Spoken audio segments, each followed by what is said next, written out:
A Marine was kicked out of a luxury hotel. Minutes later, black SUVs arrived. The lobby of the Grand Crescent Hotel shimmered in gold and marble, a cathedral of wealth rising above the city skyline. Crystal chandeliers hung like frozen fireworks from the ceiling. A pianist in the corner played soft jazz that floated through the air like perfume. Every surface gleamed, every detail whispered exclusivity. The Grand Crescent was not just a hotel, it was a statement, and tonight, that statement was about to be challenged. The revolving doors spun slowly as a man stepped inside wearing worn boots, faded jeans, and a neatly pressed Marine Corps jacket. His posture was straight, his movements controlled, his eyes alert but calm.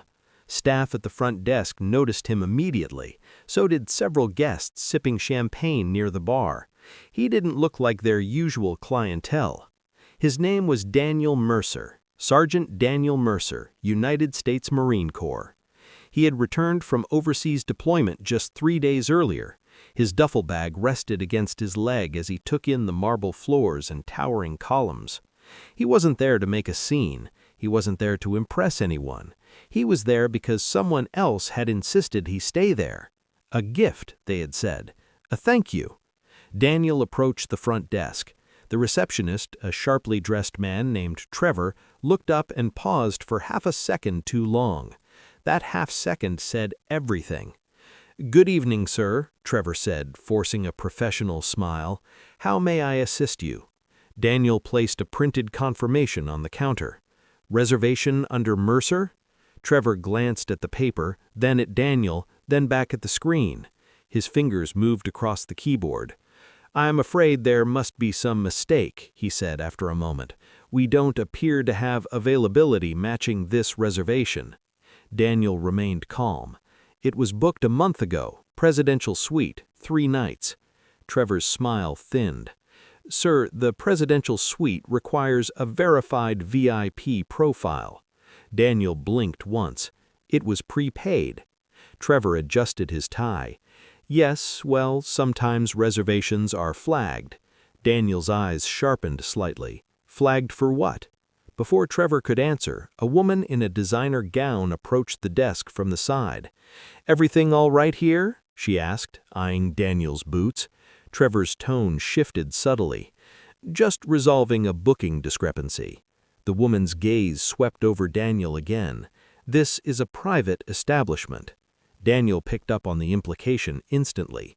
He had heard variations of that tone before, in foreign villages, in domestic airports, in places where uniforms were respected until they weren't convenient.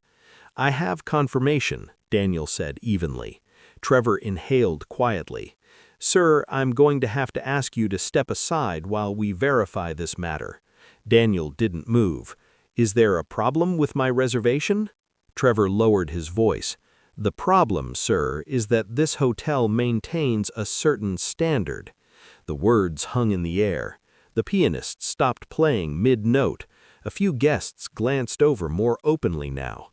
Daniel's jaw tightened almost imperceptibly. "What standard is that?" he asked calmly. Trevor hesitated. "One that aligns with our brand image." "And I don't?" Daniel asked. The woman beside Trevor folded her arms.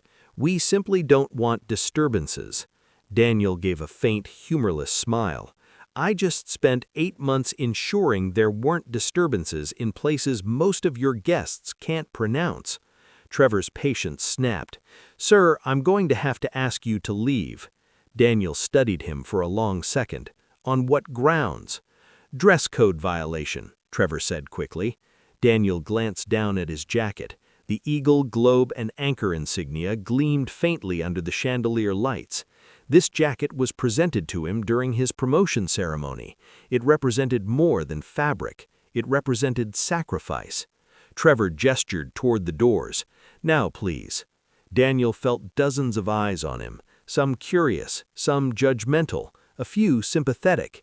He could escalate. He could demand management. He could make a phone call. Instead, he slowly picked up his duffel bag. "Understood," he said quietly. As he turned toward the exit, a bellhop muttered something under his breath. Probably shouldn't let just anyone walk in off the street. Daniel heard it. He heard everything. He stepped outside into the cool evening air. The city lights shimmered against the dark sky. He stood there for a moment on the hotel steps, breathing steadily. He had faced enemy fire. He had carried wounded men across desert sand. He had endured things most people would never imagine. Yet somehow, this moment stung in a different way. Humiliation was a strange weapon. He reached into his pocket and pulled out his phone. He hesitated. He didn't like asking for help. He had been raised to handle things quietly, but this wasn't about pride anymore. He dialed a number saved under a single initial. The call connected on the second ring. "Daniel?" a deep voice answered. "You at the hotel?" Daniel glanced back at the Grand Crescent's illuminated facade. "Yeah, there's a complication." A pause. "What kind of complication?" "They don't want me staying here." Silence on the other end shifted instantly from casual to focused. "Explain." Daniel kept it simple. "They said I don't meet their standard." The voice on the other end grew very calm. "Wait there." Daniel lowered the phone. He leaned against the stone railing outside the entrance. Inside, Trevor resumed his polished demeanor. The pianist began playing again. Guests returned to their drinks. The world continued as if nothing had happened. 7 minutes passed, then 10. A valet attendant stepped outside to smoke and glanced at Daniel with mild irritation. "You waiting for someone?" he asked. "Something like that," Daniel replied. 15 minutes after the phone call, the low rumble of engines echoed down the street. At first, it sounded like distant thunder. Then headlights appeared at the far end of the block. One black SUV turned the corner, then another, then a third. Glossy, immaculate government-grade vehicles with tinted windows and subtle but unmistakable presence. The valet straightened immediately. The pianist inside faltered again as guests noticed movement outside through the tall glass windows. The SUVs pulled to a precise stop in front of the hotel entrance. Engines idled, doors opened in synchronized motion. Men in tailored suits stepped out first, scanning the perimeter with disciplined eyes. Then a fourth vehicle arrived, larger than the others. The final door opened slowly. A silver-haired man stepped out wearing a dark overcoat. His posture carried authority not borrowed from wealth, but from responsibility. Inside the lobby, Trevor's confident smile faded as he watched through the glass. The silver-haired man approached Daniel directly. "Staff Sergeant Mercer," he said firmly. Daniel stood upright instinctively. "Sir." "You were denied entry?" Daniel nodded once. The man's expression hardened. Unacceptable. He turned toward the hotel doors. The suited security detail moved in quiet coordination. The revolving doors spun again as they entered the lobby. Conversations died instantly. Trevor blinked rapidly as the group approached the desk. "Good evening, sir," Trevor began, attempting composure. "May I help you?" "You already did," the silver-haired man replied coldly. "You removed my guest from your property." Trevor swallowed. "I'm afraid I don't understand." The man removed a slim leather credential wallet and opened it slowly on the counter. The gold seal inside caught the chandelier light. "My name is Charles Whitaker, Undersecretary of Defense, and the Marine you escorted out is here under my personal invitation." The air shifted palpably. Several guests gasped softly. Trevor's face drained of color. There must be some confusion." "There is no confusion," Whitaker said evenly. "A decorated Marine, recipient of the Navy and Marine Corps Medal, was told he did not meet your standard." Trevor's mouth opened and closed soundlessly. Whitaker's gaze swept across the lobby. "Do you know why he was invited here?" No one answered. "Because he saved 32 lives during an embassy evacuation 6 months ago. Because he carried a wounded diplomat through active fire. Because when others ran, he stayed." Silence deepened. Whitaker leaned slightly forward, and tonight he was supposed to be honored quietly before returning to duty. Instead, you embarrassed him in front of strangers." The woman in the designer gown stepped back slowly. Trevor stammered, "We were simply following policy." Whitaker's voice lowered. "Policy does not override decency, nor does it override the fact that this entire floor has been secured under federal contract for the evening." Trevor's knees nearly buckled. "Federal contract?" "Yes," Whitaker replied. "Your management signed it last week." He glanced at one of the suited men. "Inform the general counsel." Within moments, the hotel's general manager rushed from a side office, pale and perspiring. "Mr. Whitaker, please accept our deepest apologies. This is a misunderstanding." Whitaker didn't look at him. "You will apologize to him, publicly." The manager nodded rapidly. "Of course, immediately." Whitaker turned and walked back toward the entrance. The staff parted instinctively. Outside, Daniel remained where he had been standing, watching the city traffic.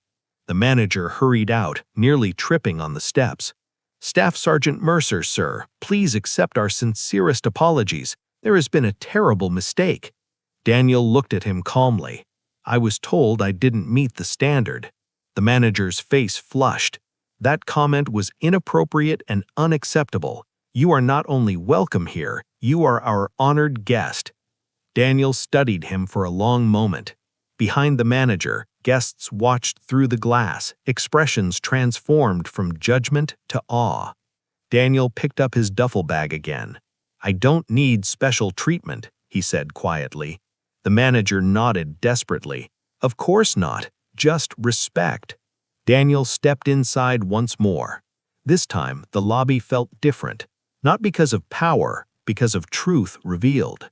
Trevor stood frozen behind the desk. Daniel approached him.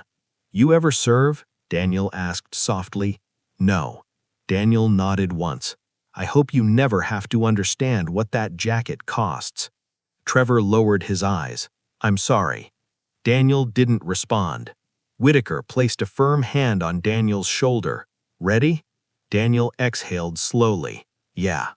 The elevators opened. As they ascended toward the secured floor, Daniel looked at his reflection in the mirrored walls.